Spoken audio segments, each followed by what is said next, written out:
العالمين والصلاة والسلام على سيد الأنبياء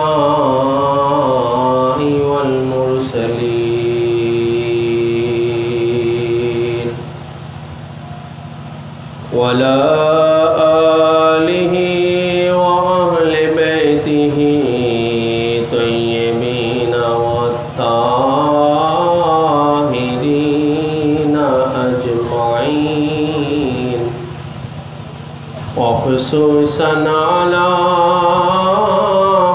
سيدنا غوث العجم أمين المكين رؤوف الرحيم فأعوذ بالله من الشيطان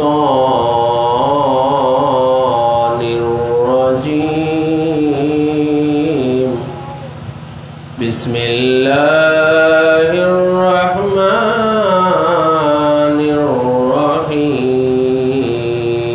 الرحيم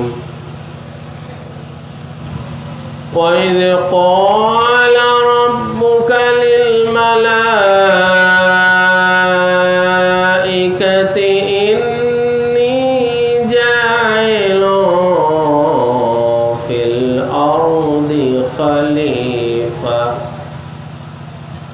قالوا وتجعل فيها من يفسد فيها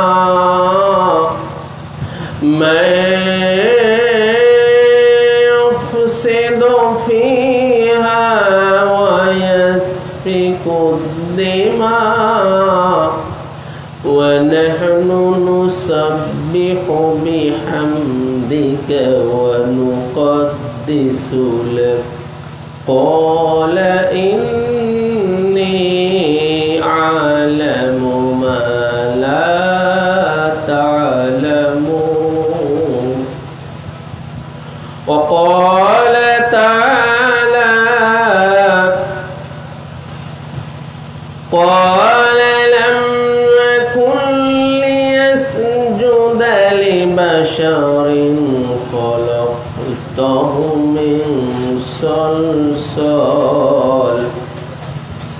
خلقته من صلصال من حمأ مسنون صدق الله العلي العظيم وصدق رسوله النبي الحبيب الكريم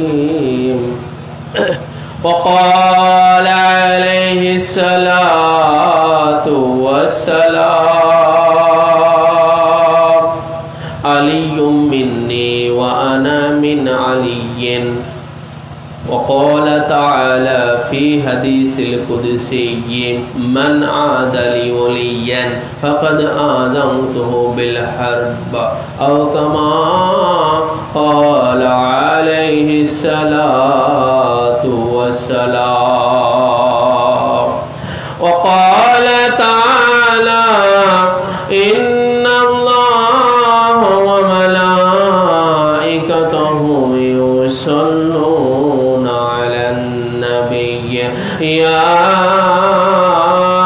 أيها الذين آمنوا صلوا عليه وسلموا تسليما اللهم صل على سيدنا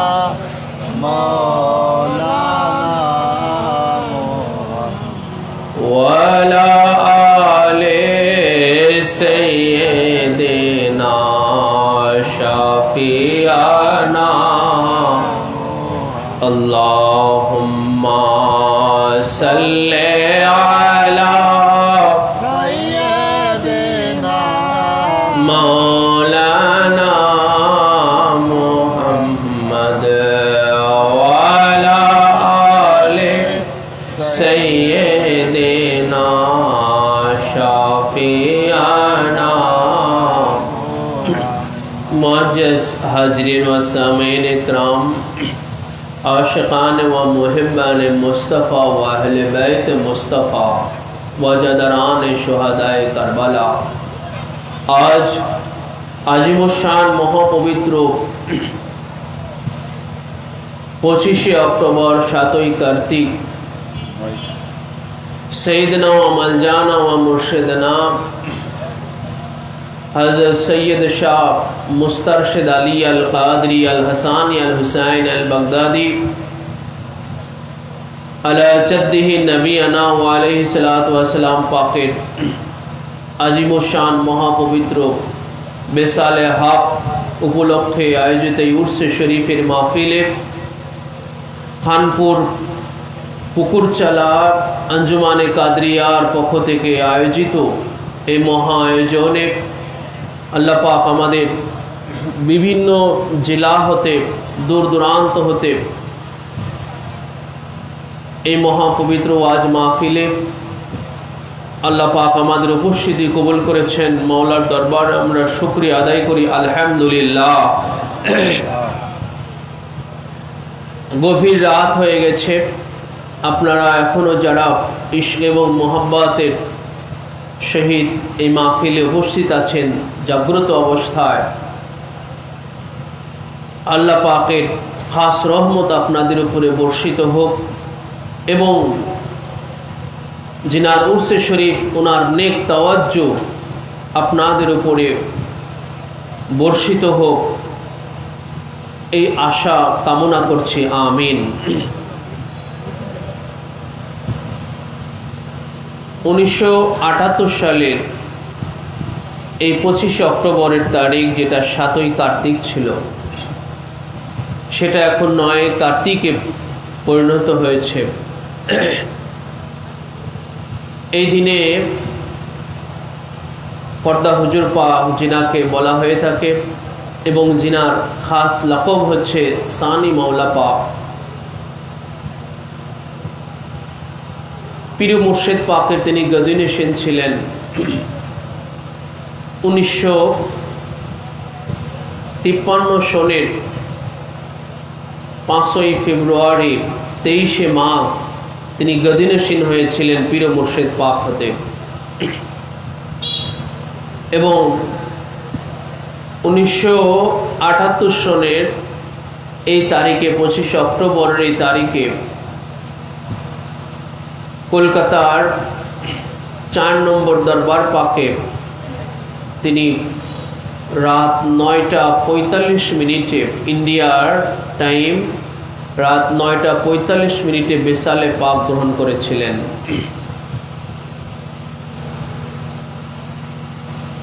যিনি এক মহান ওলি ছিলেন এবং খোদা তাআলার পক্ষ হতে এই জমিনে খলিফার মর্যাদায় ছিলেন, আল্লাহ পাকের খলিফার মর্যাদায় ছিলেন। এই জন্য যে তিনি मौला आली अलैहिस्सलामेर अखसुल खास वंशधर छिलेन, इमाम हसान और हुसैन अलैहिस्सलामेर अखसुल खास वंशधर छिलेन। विशेष करे सैयदना मौलाना अबू मोहम्मद मुहिउद्दीन शेख अब्दुल कादिर जिलानी अल हसानी अल हुसैन अल बगदादी अला जद्दिही नबीना व अलैहिस्सलाम पाकेर गदिनशीन वंशधर छिलेन। জামানার গওস ছিলেন, জামানার ইমাম ছিলেন, যুগের ওলি ছিলেন, ওলিদের ওলি ছিলেন। গৌসে পাকের গদিনশীন, যার দরুন পীরোं का पीर ছিলেন, ওলিयों का ওলি ছিলেন পর্দা হুজুর পাক কিবলা ও কাবা। জমিনে আল্লাহ পাকের খলিফার মর্যাদায় যিনি থাকেন, তিনি নবী হন, রসুল হন বা ওলি হন, আল্লাহ পাক এই খিলাফতের মর্যাদা নবীদের থেকে শুরু করেছেন, রসুলদের থেকে শুরু করেছেন। এই খেলাফত দান, আল্লাহ পাকের প্রতিনিধিত্ব, যেটা আদম আলাইহিসসালাম সৃষ্টির পূর্বে ফেরেশতারা ছিলেন, কিন্তু ফেরেশতাদের মধ্যে আল্লাহর খেলাফত দেওয়া হয়েছিল না। আদম সৃষ্টির পূর্বে জিন জাতিদেরকে আল্লাহ পাক সৃষ্টি করেছিলেন, কিন্তু জিনদের মধ্যেও আল্লাহ পাকের খেলাফত দেওয়া ছিল না। আল্লাহ পাক যখন আল্লাহর এই প্রথম আল্লাহর খলিফা তৈয়ার করার জন্য, সৃষ্টি করার জন্য যখন ফেরেশতাদের মধ্যে আল্লাহ পাক এই ঘোষণাটা দিলেন, ফেরেশতাদের থেকে আল্লাহ পাক কোনো পরামর্শ চান নাই, ফেরেশতাদের থেকে কোনো মতামত চান নাই যে হে ফেরেশতারা, আমি এবারে জমিনে আমার খলিফা সৃষ্টি করতে চাই, তোমরা কি বলো, তোমাদের পরামর্শ কি, তোমাদের মতামত কি? আল্লাহ পাক এইভাবে কিছু চান নাই। গভীর মনোযোগ খেয়াল করবেন। হুজুর শাহ বাগদাদ পাক তিনি মুনকার নাকিরকে কবরের মধ্যে ধরেছিলেন, আপনারা জানেন তো নাকি? গৌসে পাকের বিভিন্ন জীবনীতে এই ওয়াকিয়া, এই ঘটনাটা আছে। গৌসে পাকের জীবনী পাকের মধ্যে এই ওয়াকিয়া, এই ঘটনাটা আছে যে তিনি মুনকার নাকিরকে তিনি পাকড়াও করেছিলেন, ধরে ফেলেছিলেন। কেন? কারণ সূরা বাকারার 29 নম্বর আয়াতে পাক আল্লাহ পাক যখন বললেন, وَإِذْ قَالَ رَبُّكَ لِلْمَلَائِكَةِ إِنِّي جَاعِلٌ فِي الْأَرْضِ خَلِيفَةً। হাবিব আমার স্মরণ করুন সেই সময়ের কথা যখন আপনার প্রভু ফেরেশতাদেরকে বললেন, নিশ্চয় আমি জমিনে খলিফা সৃষ্টি করব। আল্লাহ পাক তার সিদ্ধান্তটা, তার ইচ্ছাটা ফেরেশতাদেরকে জানালেন, ফেরেশতাদের মধ্যে ঘোষণা করলেন। আল্লাহ পাক না ফেরেশতাদের মতামত চেয়েছেন, না ফেরেশতাদের পরামর্শ চেয়েছেন। আল্লাহ নিজেই ইচ্ছা করেছেন, আল্লাহ নিজের ইচ্ছাটা, নিজের সিদ্ধান্তটা আল্লাহ পাক ফেরেশতাদেরকে জানাইলেন যে হে ফেরেশতারা, নিশ্চয় আমি জমিনে খলিফা সৃষ্টি করব। এটা আমার ইচ্ছা, এটা আমার খাহেশ, এটা আমার সিদ্ধান্ত। ফেরেশতারা আল্লাহ পাকের আপত্তি জানালেন। ক্বালু আতাজআলু ফিহা, হে আল্লাহ, আপনি কি ওই জমিনে এমন কাউকে সৃষ্টি করতে চান মাইয়ুফসিদু ফিহা, যারা জমিনে ফাসাদ করবে, বিপর্যয় করবে, সন্ত্রাস করবে, ওয়ায়াসফিকুদ দিমা, এবং যারা ওই জমিনের ভিতরে যারা ব্লিডিং করবে, রক্তারক্তি করবে, রক্ত প্রবাহিত করবে। ওয়া নাহনু নুসাব্বিহু ওয়া নুকদ্দিসু লাক, হে আল্লাহ, আমরাই তো আপনার তাসবিহ পড়তেছি, সুবহানাল্লাহ, আমরাই আপনার তাসবিহ পড়ছি, আমরাই তো আপনার পবিত্রতার ঘোষণা দিতেছি। তখন আল্লাহ পাক বললেন, ক্বালা ইন্নী আ'লামু মা লা তা'লামুন, ফেরেশতারা রে, নিশ্চয় আমি যা জানি এই খলিফা সৃষ্টির মধ্যে যে কি রহস্য আছে, এই প্রতিনিধি আমার খলিফা জমিনে সৃষ্টি করার মধ্যে কি রহস্য আছে, কি নিগূঢ় ভেদ আছে, এটা আমি জানি, যেটা তোমরা জানো না, যেটা তোমরা জানো না, যেটা আমি জানি, যে আমার এই ফেরেশতা সৃষ্টির মধ্যে কি ভেদ আছে, কি রহস্য আছে। আল্লাহ পাক সেই রহস্য, সেই ভেদের একটা নজির দেখালেন যে আদম আলাইহিস সালামকে যখন সৃষ্টি করা হলো, সৃষ্টি করার পরে আল্লাহ পাক ফেরেশতাদেরকে জিজ্ঞাসা করলেন যে হে ফেরেশতারা, জান্নাতের মধ্যে বলো তো এইটার নাম কি, বলো এইটার নাম কি, ওইটার নাম কি, ওইটার নাম কি। ফেরেশতারা আর একটাও বলতে পারে না। তখন আদম আলাইহিসসালামকে আল্লাহ পাক বললেন যে হে আদম তুমি এগুলোর নাম বলে দাও। তখন আদম আলাইহিসসালাম চট চট করে সবগুলোর নাম বলে দিলেন যে আল্লাহ এটার নাম এইটা, এটার নাম এই, এটার নাম এই, এটার নাম এই, এটার নাম এই। তখন আল্লাহ পাক ফেরেশতাদেরকে বললেন যে দেখো আমি কি তোমাদেরকে বলি নাই যে নিশ্চয় আমি যা জানি তোমরা সেটা জানো না। এই জান্নাতের মধ্যে তোমরা লক্ষ লক্ষ বছর এই জান্নাতের মধ্যে বসবাস করতেছো, তাই না? জান্নাতের মধ্যে ফেরেশতারা লক্ষ লক্ষ বছর, হাজার হাজার কোটি কোটি বছর, কোটি কোটি বছর ফেরেশতারা জান্নাতের মধ্যে বসবাস করে আসতেছে, কিন্তু কোনটার নাম কি তারা এখনো জানে না।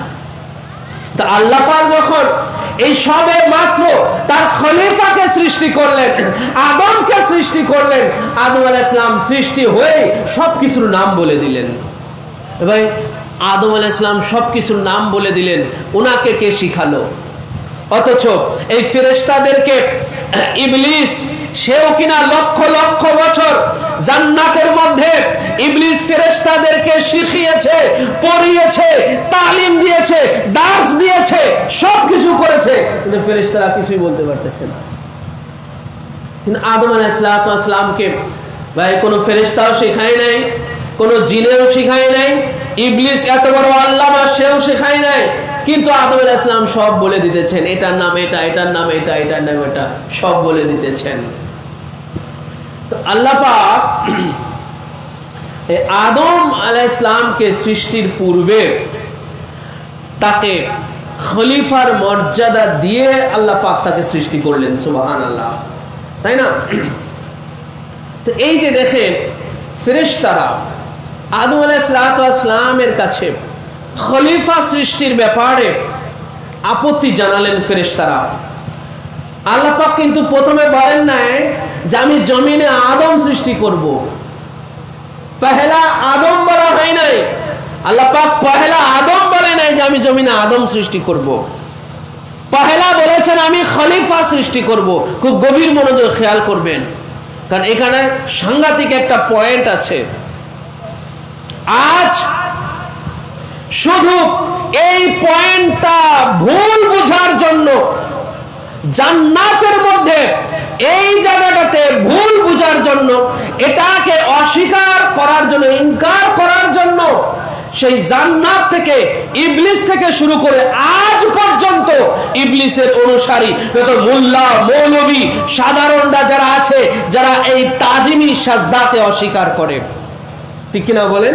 তাজিমি সাজদাকে অস্বীকার করে আজ পর্যন্ত, সেই জান্নাত থেকে শুরু করে ইবলিস থেকে শুরু করে ভাই আজ পর্যন্ত যারা তাজিমি সাজদাকে অস্বীকার করতেছে, ভাই তাজিমি সাজদাকে ইনকার করার পহেলা ব্যক্তিকে বলেন?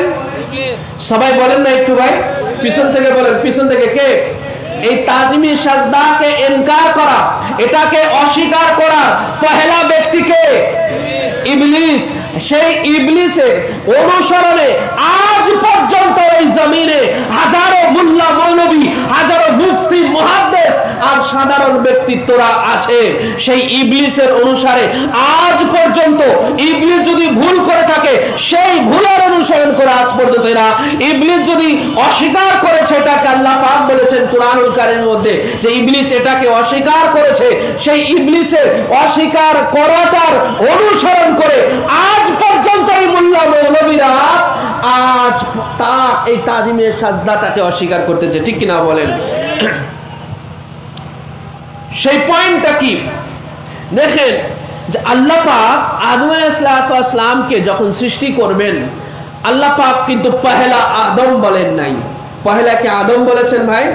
পহেলা বলেছেন যে আমি খলিফা সৃষ্টি করতে চাই, আমি খলিফা সৃষ্টি করতে চাই। পহেলা আদম বলা হয় নাই, পহেলা বাশার বলা হয় নাই, পহেলা ইনসান বলা হয় নাই। আল্লাহ পাক পহেলা বলেন নাই যে আমি বাশারকে সৃষ্টি করতে চাই, আমি ইনসানকে সৃষ্টি করতে চাই, আমি আদমকে সৃষ্টি করতে চাই। আল্লাহ পাক এটা পহেলা বলেন নাই, পহেলা বললেন যে আমি খলিফা সৃষ্টি করতে চাই। এটা পহেলা বলেছেন, এই পয়েন্টটা খেয়াল রাখবেন, পহেলা বলেছেন। তারপরে ফেরেশতারা কি করলো? আপত্তি জানালো যে হে আল্লাহ, তুমি এমন কাউকে সৃষ্টি যারা জমিনে গিয়ে ফিতনা ফাসাদ করবে, বিপর্যয় করবে, রক্ত প্রবাহিত করবে।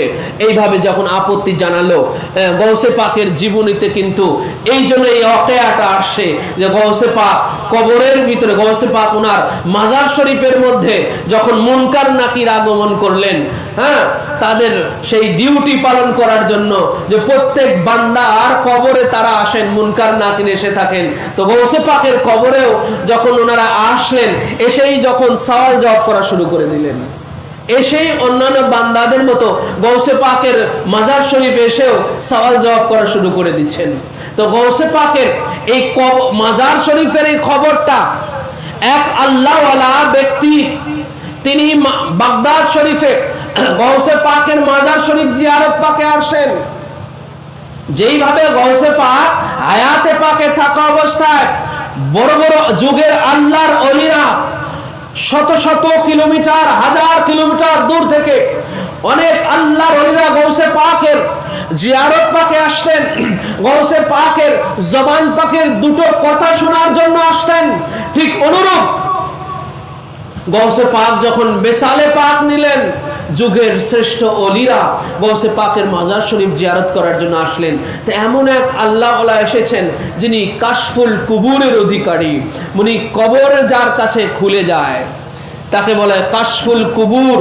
এই কাশফুল কুবুরের আমল যারা করেন তাদের কাছে কবরের সব কিছু খুলে যায়। কবরে কি হইতেছে, ভালো মন্দ, রহমত গজব, সবকিছু তার কাছে খুলে যায়। তা এমন এক কাশফুল কুবুর, এক আল্লাহওয়ালা যার কাছে কবর খুলে যায়, এমন এক ব্যক্তি গৌসে এক আল্লাহওয়ালা, এক আল্লাহর এক ওলি বাগদাদ শরীফে গৌসে পাকের মাজার শরীফ জিয়ারতে আসেন। মাজার শরীফ জিয়ারতে গিয়ে গৌসে পাকের সাথে এবার ওনার কানেক্ট হয়ে গেছে, ওনার একটা যোগাযোগ হয়ে গেছে। উনি প্রথমেই গৌসে পাকের কাছে জিজ্ঞাসা করতেছেন যে হুজুর, আপনি মুনকার নাকির থেকে কিভাবে আপনি রেহাই পেলেন, মুক্তি পেলেন, এটা আমার খুব জানতে ইচ্ছা করতেছে।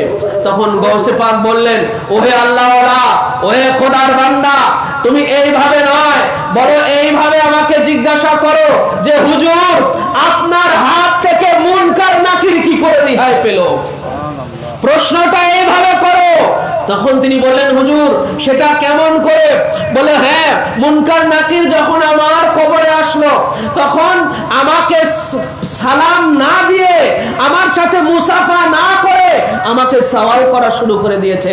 তখন আমি তাদেরকে জিজ্ঞাসা করলাম যে আপনারা কি ইসলামের উপরে, আপনারা কি মুসলমান? বলে, হ্যাঁ, অবশ্যই আমরা ইসলামের উপরে, আমরা মুসলমান। বলে, আপনারা যদি মুসলমান হন তো আপনাদের সালাম কই, আপনাদের মুসাফা কই, আপনাদের আসসালামু ক্বাবলাল কালাম, এই কালাম শুরু করার আগে, কথা বলার আগে যে সালাম দিতে হয় সেটা কই আপনাদের?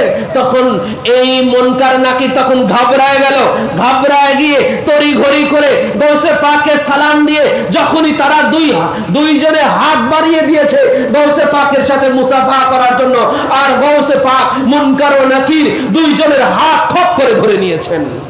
খপ করে ধরে বললেন যে এবারে আপনারা বলেন, হ্যাঁ, যে আপনারা যে আল্লাহ পাক যখন বললেন যে ইন্নী জাইলুন ফিল আরদে খলিফা, আমি জমিনে খলিফা সৃষ্টি করতে চাই, আপনারা কেন বাধা দিয়েছিলেন, কেন আপত্তি করেছিলেন? এই জবাব আপনাদেরকে আজকে দিতে হবে। মুনকার নাকির তো ঘাবড়ায় গেল যে আজ তাক আমাদেরকে তো এইভাবে, কত নবী রাসূলদের জামানা পার হয়ে গেল, সাহাবায়ে কেরামের জামানা পার হয়ে গেল, কত যুগ জামানা চলে গেল, আজ পর্যন্ত আল্লাহর কোন বান্দা আমাদেরকে এইভাবে জবরদস্ত, এইভাবে পাকড়াও করে না, এইভাবে ধরে, এইভাবে আমাদেরকে জবাব দিয়ে আওতায় আনে নাই। আজ আমরা কি জবাব দেব? তখন মুনকার নাকির বললেন যে হে আল্লাহর বান্দা, আমরা দুইজনে তো শুধুই আপত্তি করি নাই, আপত্তি করেছে আমরা সমস্ত ফেরেশতারা, তা আমরা দুইজনের জবাব দেব কি করে? আমরা তো সবাই মিলে সেদিন এটা বলেছিলাম। কলু, সবাই তখন বলেছিল, আতাজআলু ফিহা, আল্লাহ আপনি এমন কি কাউকে সৃষ্টি করতে চান? এটা তো সবাই মিলে বলা হয়েছিল, শুধু আমরা তো দুইজনে বলি নাই। তাহলে কি করা? তাহলে আমাদেরকে ছেড়ে দেন, আমাদেরকে ছেড়ে দেন, আমরা আবার উপরে চলে যাই, আমরা আসমান জান্নাত সব ফেরেশতাদেরকে এক করে। তাহলে আমরা সবার সাথে পরামর্শ করি যে কেন আমরা সেদিন বাধা দিয়েছিলাম, কোন অধিকারে আমরা সেদিন বাধা দিয়েছিলাম, আমাদের কোন রাইটে আমরা সেদিন আপত্তি করেছিলাম, এটা সবার থেকে জবাব নিয়ে তারপরে আপনাকে জানাতে হবে।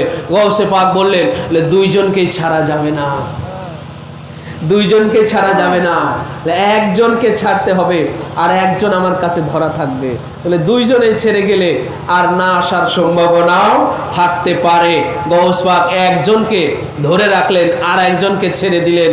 তখন সেই মুনকার অথবা নাকির গিয়ে আল্লাহর দরবারে হাজির হয়ে গেলেন, হে আল্লাহ, আপনার এমন এক বান্দার হাতে আমরা ধরা পড়েছি, লা জবাব হয়ে গিয়েছি, আমরা কোনো জবাব দিতে পারছি না যে কেন সেদিন আমরা কোন অধিকারে আসলে আমরা সেদিন বাধা আপত্তি জানিয়েছিলাম।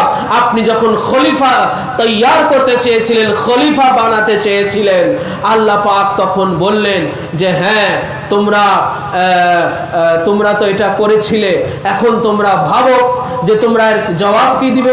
তখন তারা বলল, হে আল্লাহ, আমাদের কাছে কোনো জবাব নাই, কারণ আমরা সেদিন অনধিকার চর্চা করেছিলাম, আমরা আমাদের সেই রাইটের বাইরে গিয়ে আমাদের কোনো রাইট ছিল না, কোনো অধিকার ছিল না আপনার ইচ্ছার বাইরে গিয়ে এরকম আপত্তি জানানো। তখন কি করা যায়? তখন আল্লাহ পাক পরামর্শ দিলেন তাদেরকে যে যাও আমার সেই বান্দার কাছে ক্ষমা চাও এবং সে যে শর্ত দেয় সেই শর্ত মেনে নিয়ে তোমরা তার থেকে ছেড়ে আসো। তখন ওই ফেরেশতা এসে বললেন যে আপনার যে শর্ত আপনি দিবেন আমরা সেই শর্ত মেনেই আপনার থেকে আমরা সার চাচ্ছি, কারণ এর জবাব কোনো ফেরেশতা দিতে পারে নাই, আমাদের কাছে এর কোনো জবাব নাই।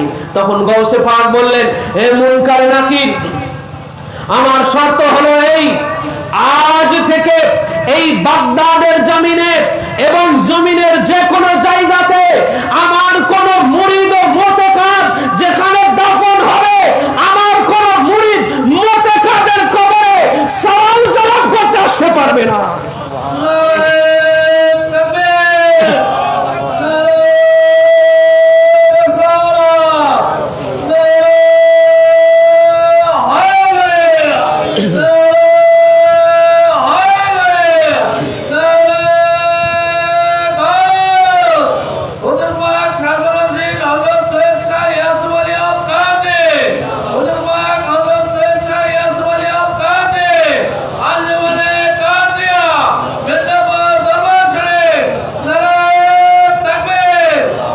ভাই মুনকার নাকির গৌসে পাকের মুরিদের কবরে সওয়াল জবাবের জন্য নয়, জান্নাতের সুসংবাদ দেওয়ার জন্য আসে। সুবহানাল্লাহ, জান্নাতের সুসংবাদ দেওয়ার জন্য আসে। জেনে রাখবেন কেন? এটা রাসূলুল্লাহ সাল্লাল্লাহু আলাইহি ওয়া সাল্লাম 1400 বছর আগে এটা বলে গেছেন, মাম্মাতা আলা হুব্বে আলে মুহাম্মাদিন বাশশারাহু মালাকুল মাউত বিল জান্নাতি সুম্মা মুনকারু ওয়া নাকির।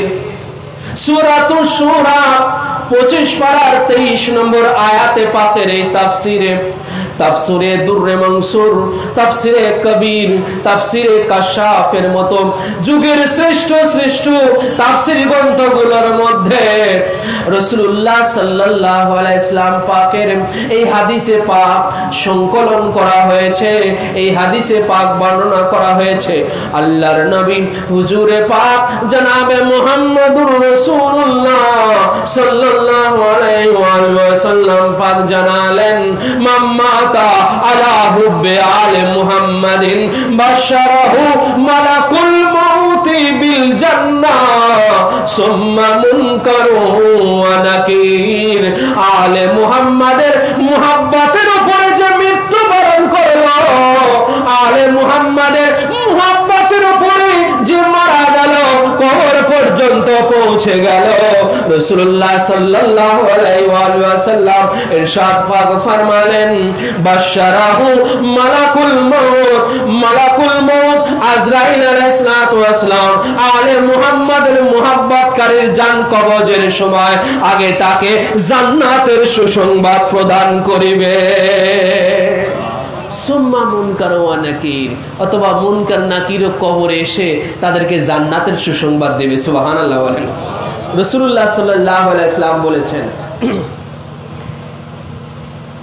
যে মুনকার নাকির আলে মুহাম্মাদের কবরে এসে সওয়াল জবাবের কথা আল্লাহ রাসূল বলেন নাই, বলেছেন জান্নাতের সুসংবাদ দিতে মুনকার নাকির তাদের কবরে আসবে। সুবহানাল্লাহ।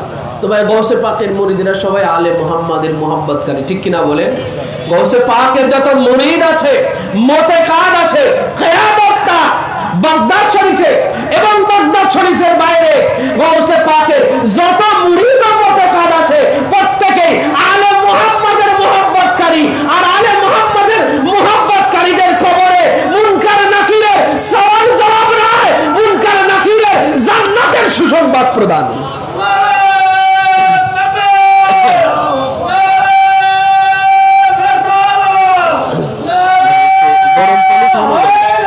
গরম পানি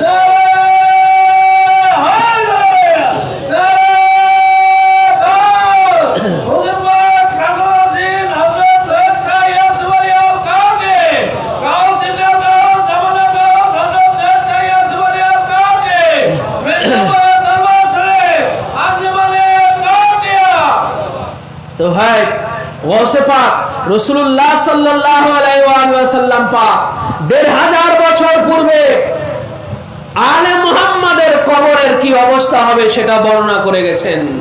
১৫০০ বছর আগে মৃত্যুর সময় তার মালাকুল মউত আলে মুহাম্মাদের মুহাব্বতকারীর সাথে কি আচরণ করবে, কবরের মধ্যে মুনকার নাকির আলে মুহাম্মাদের মুহাব্বতকারীর সাথে কেমন আচরণ করবে, এটা রাসূলুল্লাহ ১৫০০ বছর আগে বলে গেছেন, ঠিক কি না? ১৫০০ বছর আগে হুজুরে পাক ইরশাদ করে গেছেন। আর তার ৫০০ বছর পরে এসে ৫০০ বছর রাসূলুল্লাহ কত বছর বলেন, কত বছর? রাসূলুল্লাহর ৫০০ বছর পরে গৌসে পাক দুনিয়াতে আসছেন। কত বছর ভাই? মনে রাখবেন, রাসূলুল্লাহর কত বছর? রাসূলুল্লাহর ৫০০ বছর পরে গৌসে পাক দুনিয়াতে এসে বললেন যে মুনকার নাকিরের সাথে ওনার শর্তারফ হলো যে মুনকার নাকির ওনার মুরিদের কবরে সওয়াল জবাবে আসবে না, ওই যে জান্নাতের সুসংবাদ দেওয়ার জন্য। এটা গৌসে পাক এই শর্ত যখন আল্লাহ পাকের সাথে, আল্লাহ পাকের মর্জি পাকে মুনকার নাকির, আল্লাহ পাকের ইশারায় মর্জি পাকে ওনাকে এই শর্ত আরোপ করলেন যে ওনার মুরিদের কবরে সওয়াল জবাবের জন্য মুনকার নাকির আসবে না। এটা গৌসে পাকের যে কোনো জীবনী পড়ে দেখেন ভাই, ওনার যে কোনো জীবনী পাকে গৌসে পাকের এই কারামত পাকখানা আছে। এগুলো আমাদের বানোয়াটি কিচ্ছা কাহিনী নয়, কারণ কবরের ব্যাপারে আল্লাহর ওলিদের, কবরের উপরেও আল্লাহর ওলিদের ওনাদের হস্তক্ষেপ আছে, জেনে রাখবেন। কবরের উপরে ওনাদের হস্তক্ষেপ আছে। এটা অনেক ইনকারকারীরা এটাকে অস্বীকার করতে পারে ভাই, অনেক ইনকারকারীরা এটাকে অস্বীকার করতে পারে। আর জিনার উরসে শরীফ প্রাসঙ্গিক ক্রমে যখন এই কবরের কথা যখন উঠে আসলো আর জিনার উরসে শরীফ, তাহলে ইনার একটা কারামত পাক আপনারা শোনেন যে ইনি যে আল্লাহ পাকের খলিফা ছিলেন এই জমিনের বুকে, ওনার বেলায়েতি পাওয়ারটা কত ছিল, একটা কারামত পাক আপনারা শুনে রাখেন। আজকে জিনার উরসে শরীফ পর্দা হুজুর পাক সানি মওলা পাক হুজুর কিবলা ও কাবা, ওনার একখানা কারামত পাক আছে।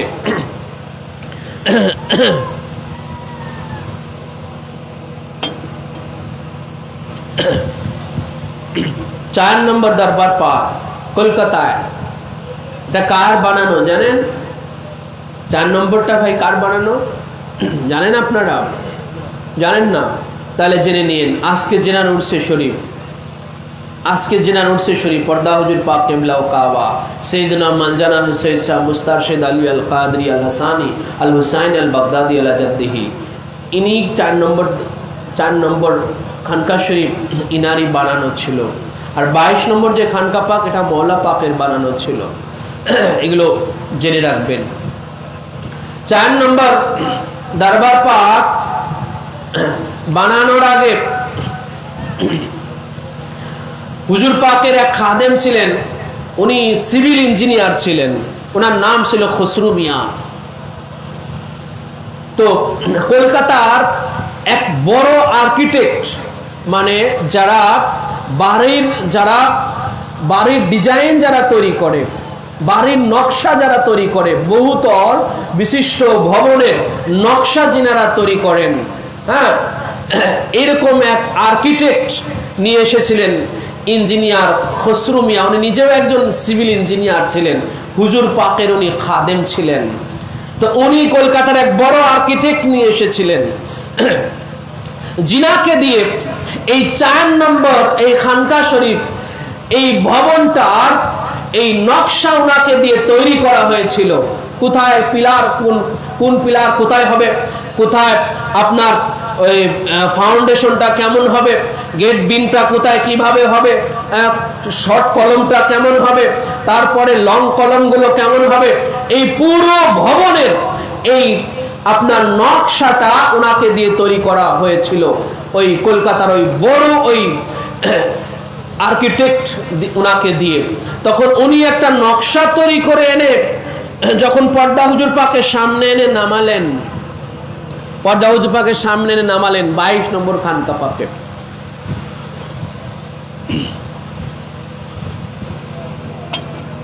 তখন হুজুর পাক সেই নকশাটার দিকে চোখ বুলালেন। হুজুর পাক নকশাটার দিকে চোখ বুলিয়ে হঠাৎ করে একটা জায়গা আঙ্গুল দিয়ে বললেন যে আর্কিটেক্ট সাহেব, এই জায়গায় যে একটা পিলার নাই, তো এই জায়গার ভারকে বহন করবে? সুবহানাল্লাহ। এই জায়গায় যে পিলার না, এই জায়গার ভারটাকে বহন করবে। উপরের যে ভার থাকে, ছাদের ভার থাকে, আপনার ছাদের ছাদটা কিসের উপরে করা হয়? ভীমের উপরে করা হয়, তাই না? সেই ভীমের একটা ভার আছে, তারপরে ছাদের একটা ভার আছে। এই সব ভারগুলো বহন করে কে? পিলারে। কিসে বলেন? পিলার বহন করে।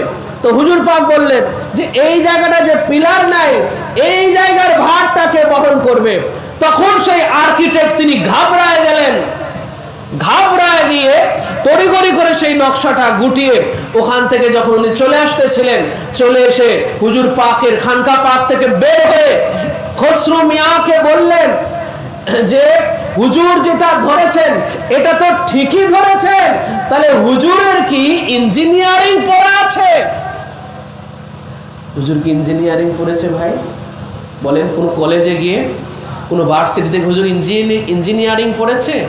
হুজুর ইঞ্জিনিয়ারিং পড়েন নাই, কিন্তু ওনাদের কাছে সবকিছু কি বলেন, সবকিছু ধরা পড়ে যায়। সবকিছু কি বলেন, সবকিছু ধরা পড়ে যায়। ওই ইঞ্জিনিয়ারিং এর সবকিছু ওনাদের কাছে ধরা পড়ে যায়।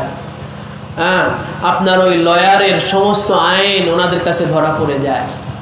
লয়ার যারা আইন নিয়ে যারা চর্চা করে, ওই ওনাদের আইন ওনারা যদি নাও পড়েন, আইনের কোনো ডিগ্রি ওনারা না নেন, কিন্তু আইনের সূক্ষ্ম থেকে সূক্ষ্মতম বিষয় ওনাদের কাছে ধরা পড়ে যায়। হ্যাঁ, তো সেই হুজুর পাক যিনি 4 নম্বর দরবার পাক, এই খানকা পাকটা হুজুর পাক তৈয়ার করলেন। তো 4 নম্বর দরবার পাকে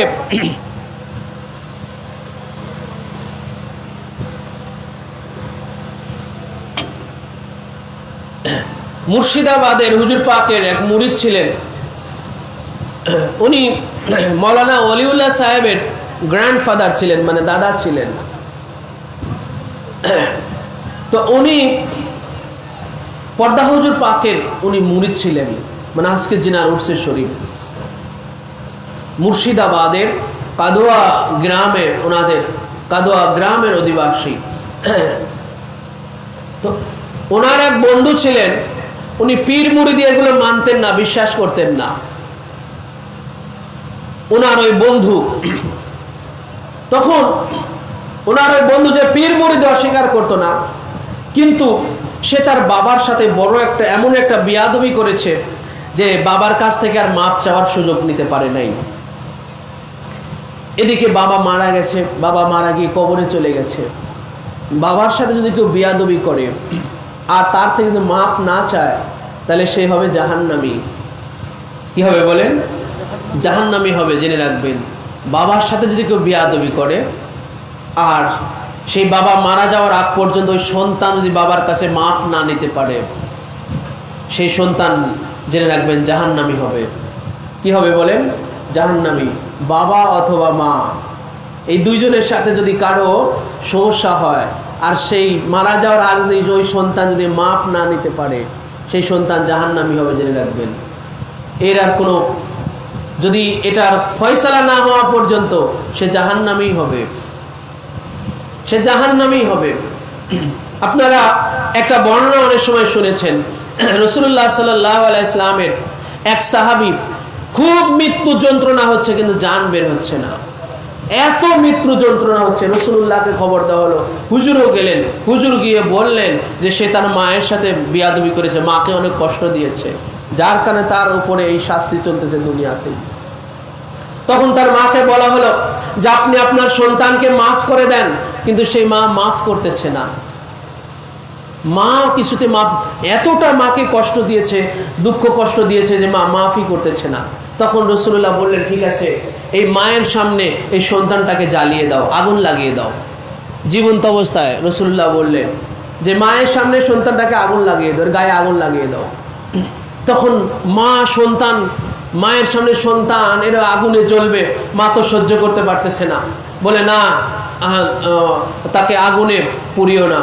বলে হে মা, আপনি এই দুনিয়ার আগুনে পুড়তে আপনার ছেলে আপনার সামনে পুড়বে, আপনি সেটা মানতে পারতেছেন না, তাহলে সে যখন এই জাহান্নামের আগুনে পুড়বে, এর চারও পাওয়ারফুল আগুনে যখন পুড়বে, তখন সেই মা সেই সাহাবীকে যখন মাফ করে দিলেন, তখন সে আসানের সহিত সে মৃত্যুবরণ করলো, ঈমান নিয়ে সে মৃত্যুবরণ করলো।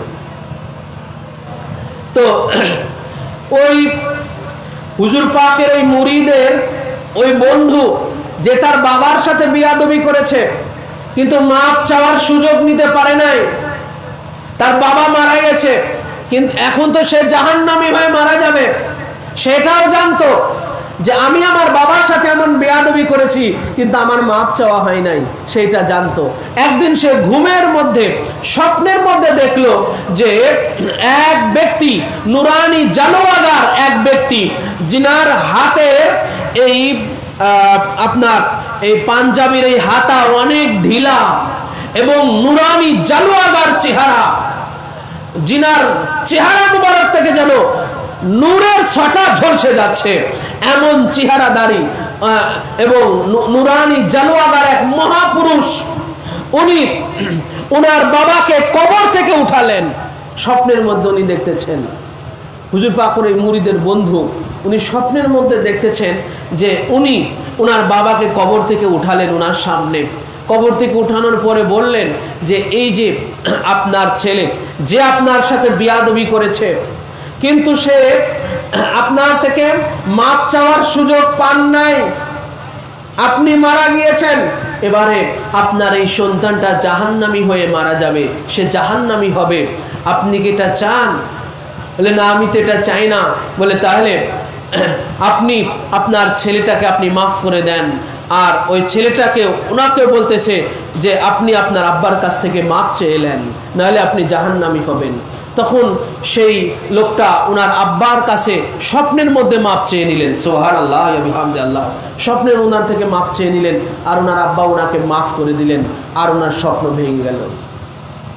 ওনার স্বপ্ন যখন ভেঙে গেল, উনি তখন খুব ঘাবড়ায় গেলেন, তখন যে এই স্বপ্ন কি বাস্তব? যদি বাস্তব না হয় তাহলে তো আমি সত্যি সত্যি জাহান্নামী। তখন ওনার ভিতরে একটা পরিবর্তন আসলো। উনি কোন পীর সাহেবের কাছে কখনো যেতে পছন্দ করতেন না, কোন পীরকে উনি পছন্দ করতেন না, মানতেন না এগুলো।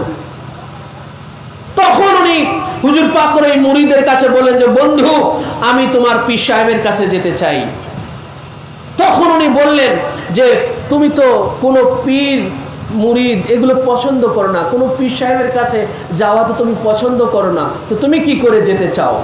বলে হ্যাঁ, আমি যেতে চাই, আমি নিজের ভিতরে আমার একটা পরিবর্তন হয়েছে, আমি তোমার পীর সাহেবের কাছে যেতে চাই। তো বলে আচ্ছা ঠিক আছে, তাহলে চলো। ওনারা কলকাতায় চলে আসলেন 4 নম্বর দরবার পাকে। 4 নম্বর দরবার পাকে আসার পরে হুজুর পাকের যেই হুজরা শরীফ খানা, তার পাশে যে আর একখানা রুম আছে, সেই রুমে দুইজন বসে আছেন। ওনার খাদেম ভাইরা বললেন যে হুজুর আপনার অমুক ভক্ত আসছে মুর্শিদাবাদ থেকে, অমুক মুরিদ আসছে, সাথে ওনার একজন বন্ধু নিয়ে আসছে। হুজুর পাক বললেন যে ওদেরকে আসতে বলো। তো যখনই ওনাদেরকে আসতে বলা হলো, তো হুজুর পাকের ওই মুরিদের ওই বন্ধু যখনই উনি হুজরা শরীফের দরজায় গিয়ে দাঁড়িয়েছেন, দরজায় দাঁড়ানো মাত্র তিনি দেখতে পেলেন যে স্বপ্নে উনি যাকে দেখেছিলেন, যে পোশাকে দেখেছিলেন, যে সুরাতে দেখেছিলেন, হুবহু সেই মহাপুরুষ, সেই সুরতধারী, নুরানি, জালোয়াদার, সেই পোশাক লেবাসধারী উনি হুজরা শরীফের মধ্যে বসে আছেন।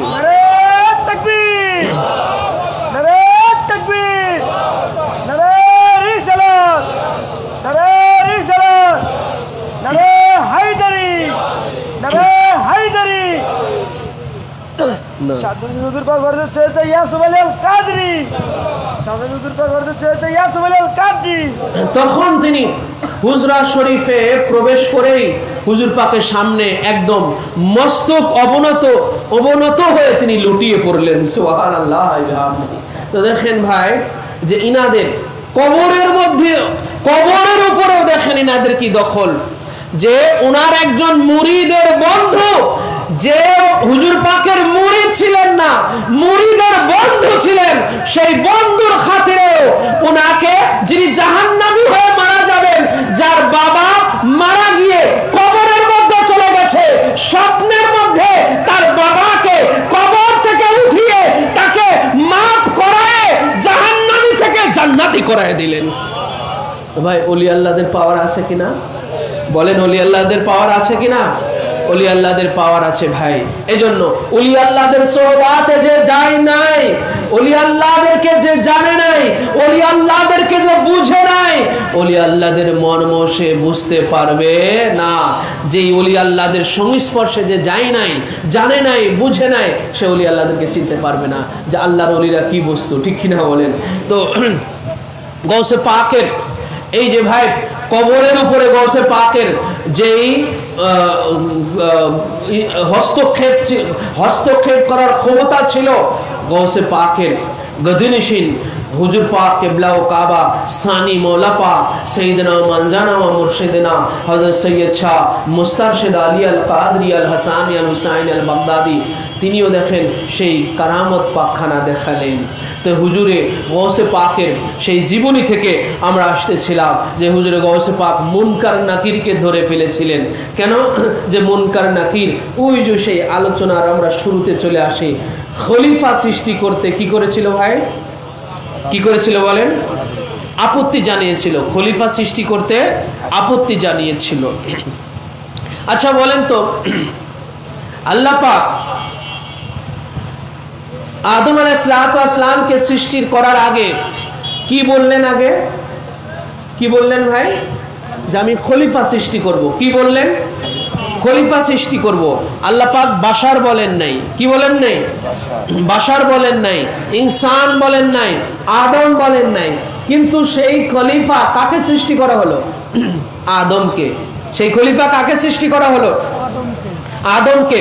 তো আল্লাহ পাক কি আগে আদমের কথা বলেছেন নাকি আগে খলিফার কথা বলেছেন? কোনটা বলেন? আগে খলিফার কথা বলা হয়েছে, আগে আদম না। এই জায়গাটাতেই খুব গভীর ভাবে বুঝবেন, এটাকেই খুব গভীর ভাবে বুঝবেন।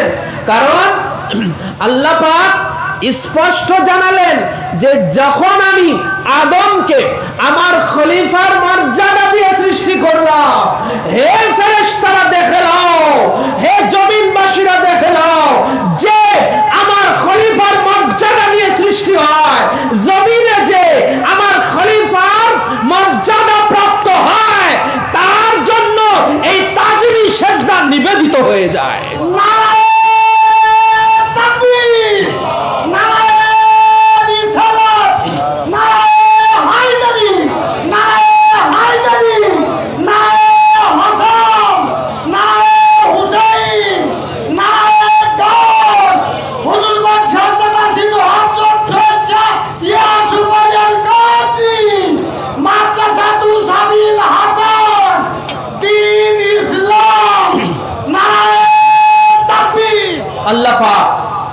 স্পষ্ট জানিয়ে দিলেন যে যারা আমার খলিফার মর্যাদা প্রাপ্ত হয়ে জমিনে যারা আসবে তারা এই তাজিমি সেজদার হকদার হবে, তাজিমি সেজদা পাওয়ার যোগ্য হবে।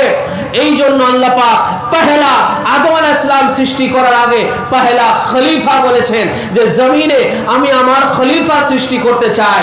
এই জন্য ভাই যখন আল্লাহ পাক ইবলিসকে যখন পাকড়াও করলেন, জবাবদিহিতা করলেন, আর আদম আলাইহিস সালামের শানে আল্লাহ পাক যখন বললেন ওয়াইল কুলনা লিল মালাইকাতি ইন ওয়াইল কুলনা লিল মালাইকাতি ইসজুদু لآدم فسجدوا إلا إبليس أبى واستكبر وكان من الكافرين আল্লাহ পাক যখন বলেন আমি যখন সমস্ত ফেরেশতাদেরকে বললাম হে ফেরেশতারা তোমরা আদমকে সিজদা করো, সবাই আদমকে সাজদা করলো, শুধু ইবলিসে করলো না, আবার সেটাকে অস্বীকার করলো, ওয়াস্তাকবারা সে অহংকার করলো। কি করলো বলেন? অহংকার করলো। ওয়া কানা মিনাল কাফিরিন আর সে কাফেরদের অন্তর্ভুক্ত হলো। আল্লাহ পাক ইবলিসের এই দুইটা সমস্যার কথা বলেছেন। কয়টা বলেন? দুইটা। একটা হলো আবা আর একটা হলো ওয়াস্তাকবারা। আবা সে এই তাজিমটাকে অস্বীকার করেছে। কি করেছে বলেন? তাজিমকে অস্বীকার করেছে। ওয়াস্তাকবারা এবং সে অহংকার করেছে। এই জন্য অহংকার করা এটা কার স্বভাব বলেন ভাই? অহংকার করা কার স্বভাব? যদি কারোর মধ্যে অহংকার থেকে থাকে তাহলে জেনে রাখবেন সে ইবলিসের একটা চরিত্র তার ভিতরে পুষতেছে। ঠিক কিনা বলেন?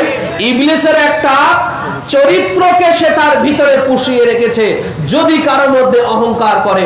আর অহংকার এত খারাপ যেটাকে মানুষের অধঃপতনের দিকে, ধ্বংসের দিকে ঠেলে দেয়। ঠিক কিনা বলেন?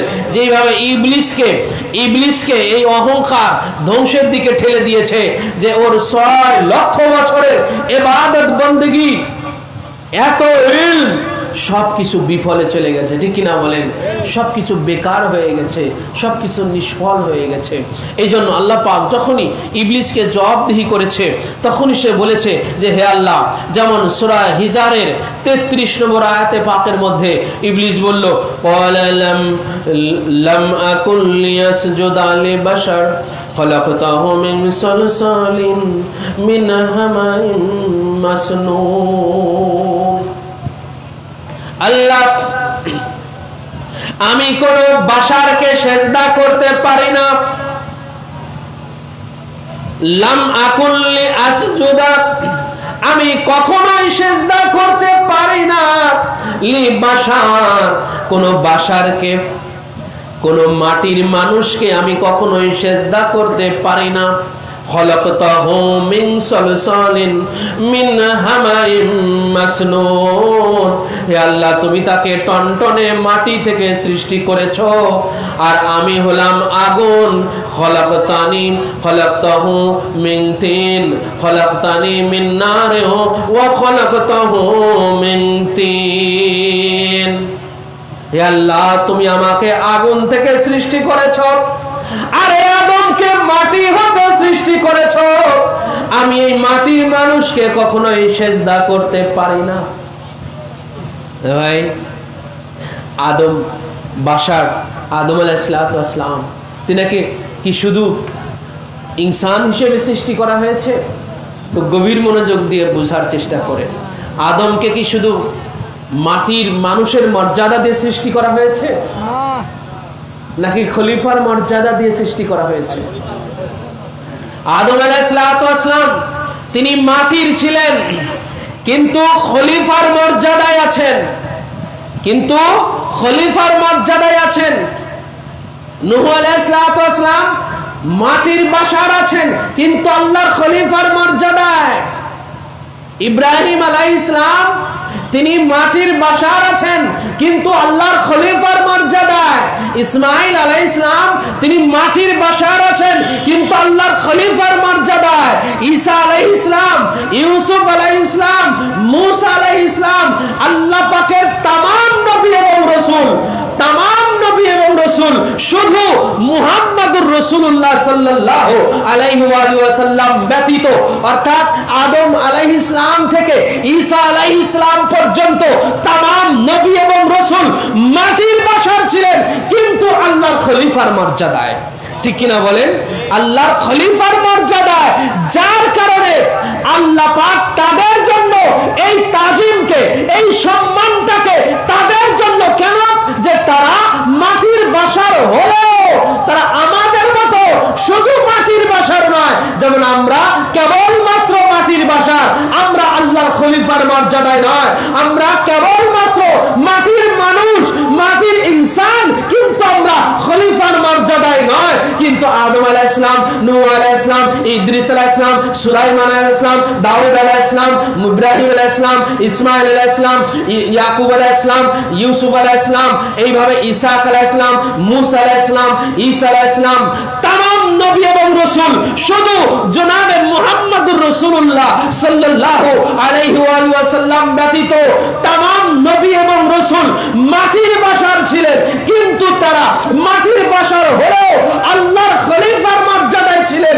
যার কারণে কখনো আদম আলাইহিস সালামকে সাজদা করা হইতেছে, কখনো ইউসুফ আলাইহিস সালামকে সাজদা করা হইতেছে, কখনো সেই বাইতুল মুকাদ্দাস শহরের মধ্যে যখন অসংখ্য নবী এবং রাসূলদের মাজার শরীফ আছে, রওজা মুবারক আছে, তাই বনী ইসরাইলদেরকে সেই শহরে দরজায় প্রবেশ করার সময় আল্লাহ পাক সিজদা করে প্রবেশ করার জন্য বনী ইসরাইলের উপরে আল্লাহ পাক হুকুম আরোপ করলেন। কেন?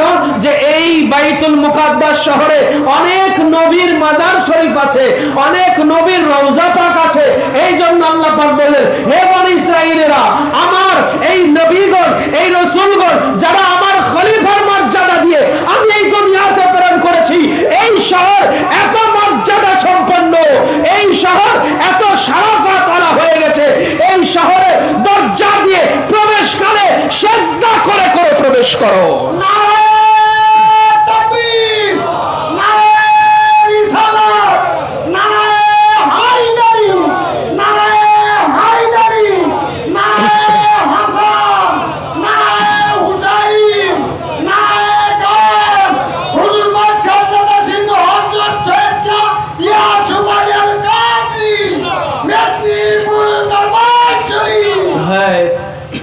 ইবলিস বলল, আল্লাহ আমি মাটির বাশারকে তো আমি সিজদা করতে পারি না, মাটির মানুষকে আমি সিজদা করতে পারি না।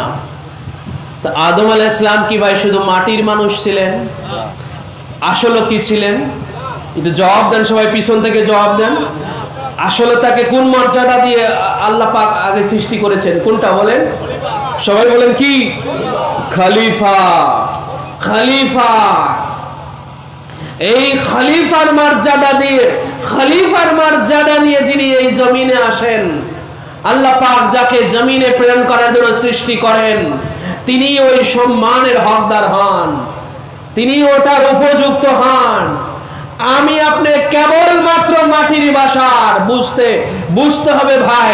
কারণ এই ইবলিস এই বুঝায় ভুল করেছে, এবং বুঝায় ভুল করে সে জেনে বুঝে সে এটাকে অস্বীকার করেছে। কি করেছে বলেন? অস্বীকার করেছে। আজও যারা এই সাজদায়ে তাজিমিকে ইনকার করে, এটাকে অমান্য করে, আজ আমরা লক্ষ্য করছি যে এই মেদিনীপুর দরবার শরীফের আমাদের অনেক ভালো ভালো সাচ্চা পীর ভাই বোনদের ছেলেমেয়েরা, সন্তান সন্ততিরাও এই তাজিমে সেজদার বেলায় ভুল বুঝে যাচ্ছে। ঠিক কিনা বলেন? ভুল বুঝতেছে।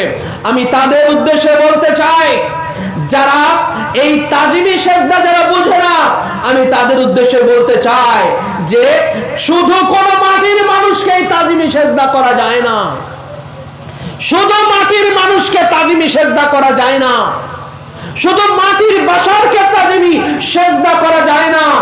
মাটির বাশারের মধ্যে, মাটির মানুষের মধ্যে আল্লাহ পাক যাকে খিলাফতের মর্যাদা দিয়ে পাঠান, আল্লাহর প্রতিনিধির মর্যাদা দিয়ে পাঠান, তার জন্য এই সম্মান নিবেদিত হয়ে যায়। এটা আল্লাহ পাক কোরআন পাকের মধ্যে এটা প্রমাণ করে দিলেন, ঠিক কিনা বলেন? কুরআন পাকের মধ্যে আল্লাহ পাক এটা প্রমাণ করে দিলেন যে দেখো আমি আদমকে টনটনে মাটি থেকে আমি সৃষ্টি করেছি, কিন্তু তাকে সৃষ্টি করার আগে যখন আমি তার খেলাফতের মর্যাদা দিয়েছি, তখন আমি তাকে সৃষ্টি করা মাত্রই আমি সমস্ত ফেরেশতাদেরকে বললাম এবারে তোমরা আদমকে সিজদা করো। কেন? যে শুধু সে আদম নয়, সে শুধু আদম নয়, সে শুধু বাশার নয়, সে শুধু মাটি নয়, সে আমার খলিফা। সে আমার কি বলেন? সে আমার খলিফা। এজন্য তাকে তোমরা কি করো বলেন? সিজদা করো। আরে ভাই, এর আগে ফেরেশতারা ছিল, ফেরেশতাদের মধ্যে আল্লাহর কোনো খলিফা ছিল? জিনদের মধ্যে আল্লাহর কোনো খলিফা ছিল? এই জন্য জিনদের এই ইবলিস, সে তো জিনের জাত। ইবলিস কি বলে? জিনের জাত। এই জন্য ইবলিসের ভিতরে এরকম একটা ক্ষোভ সৃষ্টি হয়েছে যে আমি আল্লাহ এত লক্ষ বছর আল্লাহর ইবাদত করলাম, 6 থেকে 9 লক্ষ বছর আমি আল্লাহর ইবাদত করলাম, আমি এত বড় আল্লামা, আমি ফেরেশতাদেরকে দাস দেই, ফেরেশতাদেরকে আমি শিক্ষা দেই, তালিম দেই, ফেরেশতারা আমার পায়ের নিচে বসে আমার থেকে তালিম গ্রহণ করে, আমার থেকে দাস গ্রহণ করে, অথচ আল্লাহ আমাকে খলিফা না বানিয়ে এই মাটি থেকে বানানো হলো, যাকে কাদা মাটি থেকে যাকে তৈয়ার করা হলো, তাকে কিনা তৈয়ার করা মাত্র আল্লাহ পাক সমস্ত ফেরেশতাদেরকে বললেন যে এবারে এই আদমকে তোমরা সিজদা করো। এই জন্য দেখেন ইবলিসের অহংকারটা ভাই কি জন্য হলো? অহংকারটা কেন হলো? ওর মধ্যে এমন এক আক্রোশ, এমন এক ক্ষোভের সৃষ্টি হয়েছে যে আমি এটার হকদার ছিলাম, আসলে আমি না এটার হকদার হব, ফেরেশতারা না আমাকে সিজদা করবে, কারণ আমি ওদের টিচার, আমি ওদের টিচ দেই, আমি ওদের তালিম দেই, আমি ওদের শিক্ষক, ওরা না আমাকে সিজদা করবে, আমি না এই খলিফার মর্যাদা পাবো। অথচ কিনা আল্লাহ পাক হুট করে কাদা মাটি থেকে একটা কিছু বানিয়েই তার মধ্যে রূহ ফুৎকার করে এবারে সব ফেরেশতাদেরকে বলল যে তোমরা একে সিজদা করো। এবারে আমি সিজদা করলাম না, আল্লাহ পাক এবারে আমারে জবাবদিহিতা করতেছে, মা মানা আকা আনতাসজুদা, কে তোমাকে নিষেধ করলো এই আদমকে সিজদা করতে? তোমাকে নিষেধ করলো কে? ইবলিস। তোকে কে নিষেধ করলো? তুই কেন আদমকে সিজদা করলি না? এই যে ক্ষোভ ইবলিসের মধ্যে সৃষ্টি হয়েছে, আসলে ওই মনে হয় এটা ওই আসলে খলিফা হতে চেয়েছিল, ঠিক কিনা বলেন? মানে ওকে খলিফা না দেওয়ার কারণে ওর ভিতরে ক্ষোভ সৃষ্টি হয়েছে, চরম অহংকারে জ্বলে পুড়ে ছাই হয়ে যাচ্ছে, যার কারণে সে সিজদায় করে নাই, সিজদা কি করে নাই। এই জন্য সে কাফেরদের অন্তর্ভুক্ত হয়ে গেল, কাফেরদের অন্তর্ভুক্ত হয়ে গেল। এই জন্য ভাই যারা বলে যে কোনো মাটির মানুষকে সিজদা করা যাবে না, ভাই মাটির মানুষকে সিজদা করতে হবে না, আল্লাহ খলিফার মর্যাদা নিয়ে যারা আছে, সে মাটির হোক আর নূরের হোক, সেই সিজদার হকদার।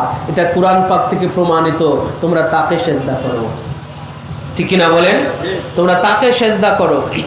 ভাই আদম আলাইহিস সালাম যদি আল্লাহর খলিফা হয়, জনাবে মুহাম্মদুর রাসূলুল্লাহ সাল্লাল্লাহু আলাইহি ওয়া সাল্লাম, তিনি আল্লাহর খলিফা নন? জবাব দেন না সবাই, উচ্চ আওয়াজে জবাব দেন না। রাসূলুল্লাহ সাল্লাল্লাহু আলাইহি তিনি আল্লাহর খলিফা নন? বলেন তিনি আল্লাহর খলিফা নন? আদম আলাইহিস সালাম যদি আল্লাহর খলিফা হয়ে জমিনে আসতে পারে, তো রাসূলুল্লাহ খলিফা নন? হুজুর শুধু খলিফা নন, সমস্ত খলিফাদের সরদার, সমস্ত খলিফাদের সরদার রাসূলুল্লাহ সাল্লাল্লাহু আলাইহি ওয়াসাল্লাম। যখন সমস্ত নবীদের সরদার, সমস্ত নবীরা যখন খলিফা, তো সমস্ত ওই খলিফা অর্থাৎ সমস্ত নবীদের সমস্ত খলিফাদের সরদার জনাবে মুহাম্মদুর রাসূলুল্লাহ সাল্লাল্লাহু আলাইহি ওয়াসাল্লাম। তো মাটির নবীর আল্লাহর খলিফা হয়ে যদি এই সিজদা প্রাপ্ত হয়, সেটা আল্লাহ কুরআন পাকে নাজিল করেন। আদম আলাইহিস সালামকে জান্নাতের মধ্যে সাজদা করতে বলা হয়েছিল, জমিনের মধ্যে ইউসুফ আলাইহিস সালামকে সিজদা করলেন। পহেলা উনাকে সেজদা করলেন। উনি যখন ছোট্ট একটা বালক, উনি স্বপ্নে দেখলেন যে উনাকে চন্দ্র সূর্য এবং 11টা তারা উনাকে সাজদা করলো কিনা ভাই বলেন? সাজদা করলো। এটা সূরা ইউসুফের প্রথম দিকে সূরা 3 নম্বর আয়াতে পাকের মধ্যে হয়তো আসছে এটা, অথবা 100 নম্বর আয়াতের পাকের মধ্যে এই স্বপ্নের বাস্তবতা আল্লাহ পাক ঘটালেন যখন উনার পিতা মাতা এবং উনার বড় 11 ভাই যখন উনাকে সাজদা করলেন। এটা সূরা ইউসুফের 100 নম্বর আয়াত পাকের মধ্যে। উনার আব্বাজান হচ্ছেন ইয়াকুব আলাইহিস সালাম, তিনিও আল্লাহর নবী, তিনিও আল্লাহ পাকের নবী। এক নবী হয়ে আরেক নবীকে সাজদা করলেন, এক মানুষ হয়ে আরেক মানুষকে সাজদা করলেন, এক খলিফা হয়ে আরেক খলিফাকে সাজদা করলেন। ঠিক কিনা বলেন? ইয়াকুব আলাইহিস সালাম তিনিও আল্লাহর খলিফা, আবার ইউসুফ আলাইহিস সালাম তিনিও আল্লাহর খলিফা। ইয়াকুব আলাইহিস সালাম তিনিও আল্লাহর নবী, ইউসুফ আলাইহিস সালাম তিনিও আল্লাহর নবী। তাহলে কি হচ্ছে ভাই? এখানে এক খলিফা আর এক খলিফাকে, এক নবী আর এক নবীকে, এক মানুষ আর এক মানুষকে সাজদা করতেছে। কি করতেছে বলেন? সাজদা করতেছে। তো মাটির খলিফাকে সাজদা করা হয়, আর আমার আপনার নবী কি বলেন? নূরের খলিফা। সুবহানাল্লাহ বলেন। নূরের খলিফা। আমার আপনার নবী কি? আমার আপনার নবী কি মাটির নবী? বলেন মাটির নবী না নূরের নবী? তো নূরের নবী হলে খলিফাও কি নূরের না মাটির? তো মাটির মর্যাদা বেশি না নূরের মর্যাদা বেশি? এই নূরের মর্যাদা, আমার আপনার নবী যেই নূর, এই নূরের মর্যাদা আর নূর, সমস্ত নূর হতে, ফেরেশতারা নূর, সেই নূর হতে শ্রেষ্ঠ। আসমান জমিনের যেই নূর, সেই নূর হতে শ্রেষ্ঠ আমার আপনার নবী যেই নূর। কেন? যে আমার আপনার নবী স্বয়ং আল্লাহ হতে আগত নূর। সুবহানাল্লাহ ওয়া বিহামদি। আমার আপনার নবী হচ্ছেন আল্লাহ হতে আগত যেই নূর, সেই নূর। এই নূরের সাথে কারো মিসাল নাই। আল্লাহর জাতি নূর হচ্ছেন আমার আপনার নবী, নূরের নবী। তো রাসূলুল্লাহ সাল্লাল্লাহু আলাইহি ওয়াসাল্লাম তো ভাই খলিফা।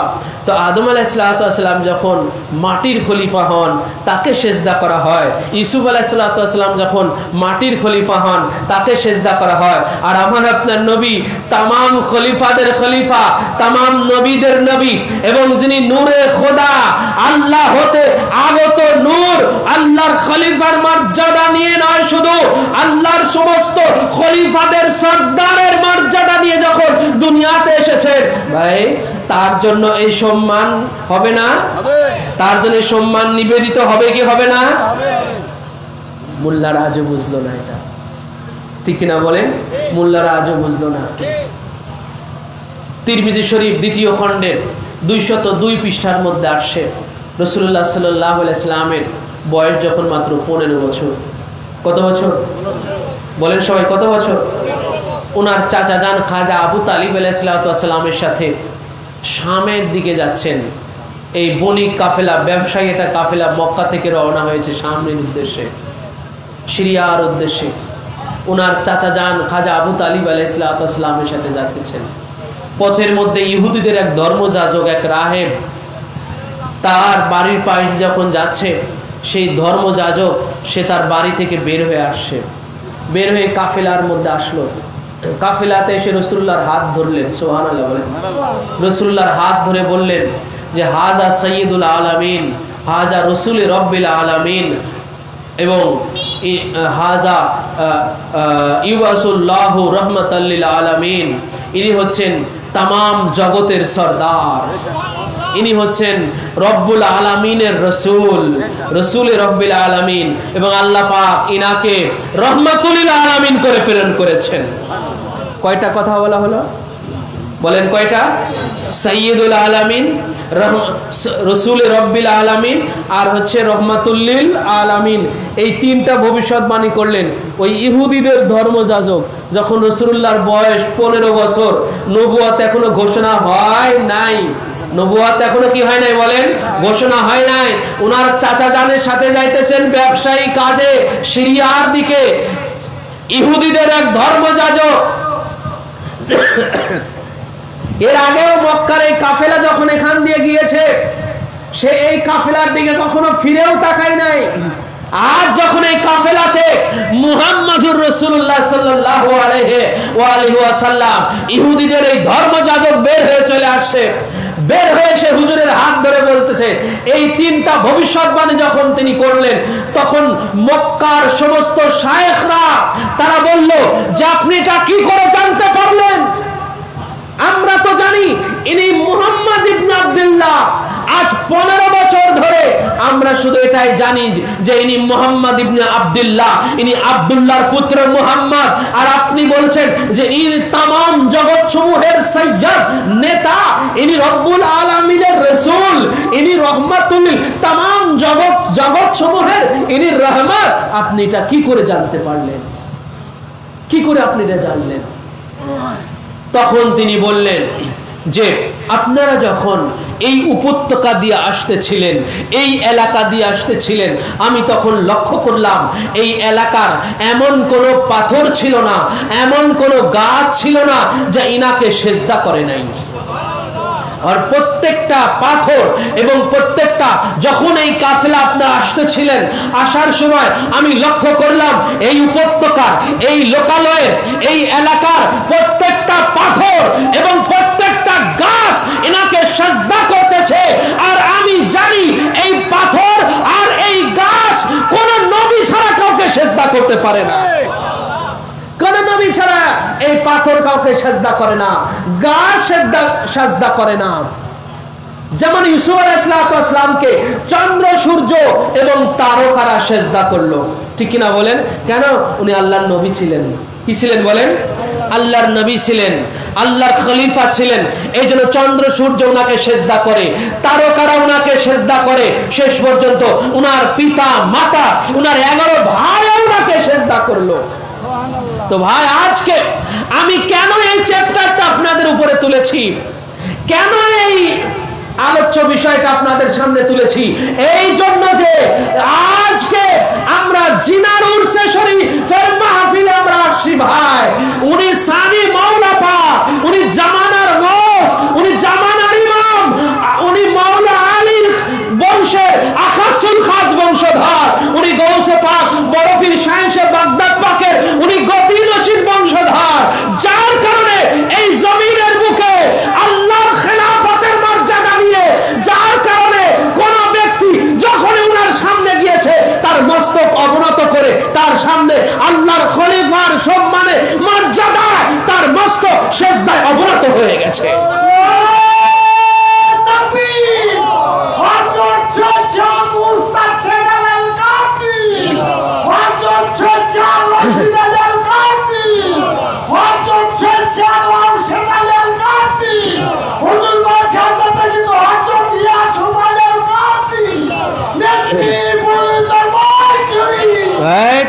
এনারা আমাদের মতো বাশার নয়, এটা বুঝতে হবে।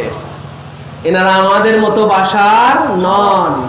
আদম আলাইহিস সালাম বাশার, কিন্তু আমাদের মতো বাশার নন, ঠিক কিনা? ইউসুফ আলাইহিস সালামও বাশার, কিন্তু আমাদের মতো বাশার নন। ইয়াকুব আলাইহিস সালামও বাশার, কিন্তু আমাদের মতো বাশার নন। আর হুজুরে পাক তিনি বাশারের মতোই না, সুবহানাল্লাহ, তিনি বাশারের মতোই না, তিনি হচ্ছেন নূরে খোদা, আল্লাহ পাক। এবার আসেন সূরা মুমিনুন এর 24 নম্বর আয়াতে পাক দেখেন আল্লাহ পাক কি বলতেছেন। فقال الملأ الذين كفروا من قومه ما هذا إلا بشر مثلكم يريد أن يتفضل عليكم। দেখেন কারা নবীদেরকে, কারা আমাদের মতো বাশার বলেছে? কোন মুমিন ব্যক্তি কখনো নবীদেরকে আমাদের মতো মানুষ বলে না। পূর্ববর্তী নবীদেরকেও কারা আমাদের মতো বাশার বলেছে? দেখেন ভাই, আজও আজও আমাদের নবী পাককে, নবী পাকের উম্মতের মধ্যে থেকে এক শ্রেণীর আলেমেরা আমাদের মতো ভাষার বলে, ঠিক কিনা বলেন? আমাদের মতো ভাষার ভাবে এবং তারা বলে থাকে, এই আকীদা বিশ্বাস তারা রাখে। কিন্তু আল্লাহ পাক বলতেছেন ফাকালাল মালাউল্লাযিনা কাফারু, যে যারা কাফের সম্প্রদায়, কি বলেন আল্লাহ? কি সম্প্রদায় বলেন সবাই? কি সম্প্রদায়? নাকি মুমিন সম্প্রদায়? আল্লাহ মুমিন বলেছেন না কাফের বলেছেন? ফাকালাল্লাযিনা কাফারু, যারা কাফের সম্প্রদায়, মিন কওমিহি, প্রত্যেক নবীর কওম হতে, প্রত্যেক নবীর সম্প্রদায় হতে, উম্মত হতে নিশ্চয়ই যারা কাফের সম্প্রদায় তারাই শুধু বলেছে মা হাযা ইল্লা বাশার, বলে ইনি মানুষ ছাড়া আর কিছুই না, ঠিক কিনা বলেন? ইনি মানুষ ছাড়া আর কিছুই না। তাদের নবুয়তকে যখন অস্বীকার করেছে তারা বাশার শব্দটা ব্যবহার করেছে। যিনি তো কেবলমাত্র বাশার, ইনি আমাদের মতোই মানুষ, তিনি আবার নবী হলো কি করে, ঠিক কিনা বলেন? তো দেখেন, আমাদের নবীকে যারা নূর মানে না, নবী মানে কিন্তু নূর মানে না, ঠিক কিনা? যেই মোল্লারা আমাদের নবী পাককে নবী মানে, নবী হিসেবে স্বীকার করে যে তিনি নবী ছিলেন, কিন্তু নূর মানে না। নূর মানে কেন বলে? তিনি আমাদের মতোই মানুষ ছিলেন, এটা বলে কি বলে না বলে? এই জন্য ভাই, এই যে নবীদেরকে বাশার বলে তাদেরকে অসম্মান করা, এটা সর্বপ্রথম ইবলিসে বলেছে। কে বলেছে বলেন? সর্বপ্রথম ইবলিসে বলেছে, জেনে রাখবেন। ইবলিস আদম আলাইহিস সালামকে শুধু বাশার ভেবেছে, খলিফা হিসেবে মানে নাই। খুব গভীর মনোযোগ, খুব সূক্ষ্ম বিষয়, বুঝবেন? এটা খুব সূক্ষ্ম বিষয়। ইবলিস আদম আলাইহিস সালামকে শুধু বাশার ভেবেছে, যে সে টনটনে মাটি থেকে সৃষ্টি, শুধু বাশার ভেবেছে, কিন্তু আদমকে খলিফা মানে নাই। কিন্তু আল্লাহ পাক তো বারবারই একটা কথা আমি বলছি, যে আল্লাহ পাক আদমকে শুধু বাশার বলে সৃষ্টি করে নাই, তাকে কি বলে সৃষ্টি করেছে ভাই? বলেন কি বলে? খলিফা বলে সৃষ্টি করেছে। এই নুকতাটাই আপনারা খেয়াল রাখবেন, এই নুকতাটা আপনারা খেয়াল রাখবেন, এই পয়েন্টটা আপনারা খেয়াল রাখবেন। কোরআন হাদিসের এত রেফারেন্স আপনাদের জানার দরকার নাই, এই পয়েন্টটা শুধু খেয়াল রাখবেন ভাই, যে কেন আদম আলাইহিস সালামকে সেদিন সাজদা করার কথা বলা হয়েছিল, কারণ তিনি মূলত আল্লাহর খলিফা ছিলেন।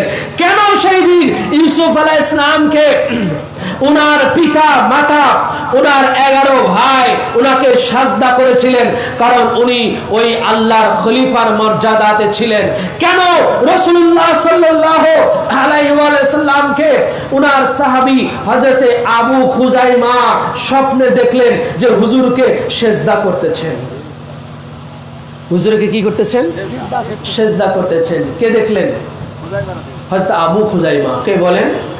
ওনার নাম হতো আবু খুজাইমা। একটা মিশকাত শরীফের 393 পৃষ্ঠার মধ্যে এই হাদিস শরীফ খান আসছে, কিতাবুর রুয়া, 393 পৃষ্ঠা মিশকাত শরীফে। হযরত আবু খুজাইমা উনি স্বপ্ন দেখলেন রাসূলুল্লাহকে, যে উনি রাসূলুল্লাহকে সাজদা করতেছেন। ঘুম থেকে জাগনা হয়ে রাসূলুল্লাহর কাছে ছুটে গেলেন। হুজুরকে যখন এই খবর জানালেন, তখন হুজুরে পাক উনি শুয়ে পড়লেন। শুয়ে পড়ে বললেন যে সদ্দিক রুয়াকা, তুমি তোমার স্বপ্নকে সত্যায়ন করো, যেটা তুমি স্বপ্নের মধ্যে দেখেছো সেটার সত্যায়ন করো। তখন ফাসাজাদা আলা জাবহাতিহি, সে জাগ্রত অবস্থায় আবার দ্বিতীয়বার হুজুরে পাককে সাজদা করলেন। কয়বার হলো? স্বপ্নের মধ্যে একবার, আর মানে জাগ্রত অবস্থায়। স্বপ্নটাও বাস্তব। স্বপ্নটা কি অবাস্তব? রাসূলুল্লাহকে যে স্বপ্ন দেখা, এটা বাস্তব না অবাস্তব? হুজুর বলেছেন মান রানি ফিল মানামি ফাকাদ রাআল হক, সে স্বপ্নের মধ্যে, ঘুমের মধ্যে যে আমাকে দেখলো, মান রাআনি ফিল মানামে, যে ব্যক্তি ঘুমের মধ্যে আমাকে দেখলো, ফাকাদ রাআল হক, সে সত্য সত্য বাস্তবেই আমাকে দেখলো, বাস্তবেই দেখলো। এই জন্য রাসূলুল্লাহ সাল্লাল্লাহু আলাইহি ওয়াসাল্লাম স্বপ্ন বলে এটাকে অনেকে ইনকার করতে পারে, এটাকে অস্বীকার করতে পারে। এই জন্য হুজুর আবার জাগ্রত অবস্থায় তাকে সেজদা করালেন, যে জাগ্রত অবস্থায়, অর্থাৎ তুমি এটাকে সত্যায়ন করো, তুমি যে স্বপ্নের মধ্যে এটা দেখেছো এটাকে আবার সত্যায়ন করো। যার কারণে হযরত আবু খুজাইমা রাদিয়াল্লাহু আনহু উনি আবার জাগ্রত অবস্থায় উনি আবার এটাকে সত্যায়ন করলেন, যেটা উনি স্বপ্নের মধ্যে দেখেছিলেন ওটাকে সত্যায়ন করলেন, আবার উনি সেজদা করলেন। এই জন্য ভাই রাসূলুল্লাহ সাল্লাল্লাহু আলাইহি ওয়াসাল্লাম এটার সবচেয়ে বড় হকদার ছিলেন, সবচেয়ে বড় উপযুক্ত ছিলেন। এই সাজদায়ে তাজিমি পাওয়ার সবচেয়ে বড় হকদার ছিলেন আমার আপনার নবী। কেন? সমস্ত খলিফাদের সরদার আমার আপনার নবী। ওই নবীর বংশের খানদানের মৌলা আলী আলাইহিসসালাতু ওয়াসসালাম, ইমাম হাসান ও হুসাইন আলাইহিসসালাতু ওয়াসসালাম, এনারা প্রত্যেকে আল্লাহর খলিফার মর্যাদা নিয়ে দুনিয়াতে।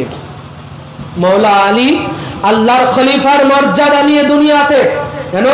যে এই খেলাফত বলে নবুয়াতের দরজা বন্ধ হয়েছে, কিন্তু খেলাফতের দরজা কি বন্ধ হয়েছে? বলেন, খেলাফতের দরজা বন্ধ হয়েছে? নবুয়াত খতম হয়েছে, কিন্তু খেলাফত খতম হয় নাই। নবীদের মধ্যে যেইভাবে খেলাফত চালু ছিল, ওলিদের মধ্যেও সেইভাবে খেলাফত চালু, বেলায়েতের মধ্যেও খেলাফত চালু। তো মৌলা আলী হচ্ছেন ফাতেহে বাবে বেলায়েত, বেলায়েতের দ্বার খুলনে वाला। মৌলা আলী বেলায়েতের দ্বার খুলনে वाला, উনার থেকে বেলায়েত শুরু হলো। আল্লাহ পাক নবী রাসূলদের মধ্যে যেইভাবে খিলাফতটাকে চালু রেখেছিলেন, এই বেলায়েতের মধ্যে সেইভাবে আজ তক কিয়ামত পর্যন্ত এই খিলাফত চালু থাকবে। এই জন্য নবুয়তের মধ্যে যেইভাবে খিলাফত চালু ছিল, নবীদের জন্য যেইভাবে এই সাজদায়ে তাজিমি নিবেদিত ছিল, এই বেলায়েতের মধ্যে মৌলা আলী থেকে গৌসে পাক পর্যন্ত, গৌসে পাক থেকে গৌসে পাকের গদিনশীন সানি মাওলা পাক পদ্মা হুজুর পাক পর্যন্ত যে এই বেলায়েত, এই বেলায়েতের মধ্যে সেইভাবে খেলাফত যখন আল্লাহ পাক জারি রেখেছেন, প্রত্যেক বেলায়েতদারি খলিফা এই সেজদায়ে তাজিমির হকদার ছিলেন। সুবহানাল্লাহ।